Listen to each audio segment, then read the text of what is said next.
Now, in the second paragraph, we are going to move towards the rising point of the story where the story is going to take a turning point. Here, you are supposed to introduce the problems.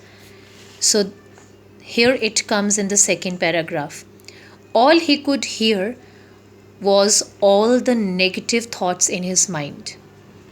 Was his father okay? He seemed to look tired yesterday. Was mom all right? She had been complaining for days that she suspected that the gas pipe had a leak in it, but everyone in the house was too preoccupied with their work to change the pipe.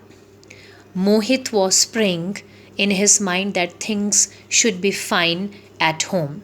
So now in the second paragraph, as you can see according to the graph, now here we have discussed the main problems in the story. All the negative thoughts have appeared in the mind of Mohit in the second paragraph. As I told you that if you are supposed to introduce the problems, so in the third paragraph you have to give the solutions also to the problems. So that comes to the falling point in the story, which we are going to do in the third paragraph. Now this is the third paragraph. Now you have to give the solution. As he entered the gate, the crowd went quiet for a minute. He looked around to spot his father and mother in the crowd. Suddenly, the entire crowd began to clap. He was shocked and saw his dad and mom walking up to him. Mom had a thali with a lit lamp and a box of sweets in the thali.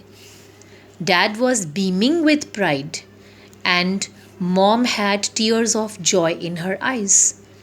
Both of them finally told him the news that he had secured the first rank in the IAS exams. So, students, now second paragraph, maximum problem, maximum negativity was there in the mind of Mohit.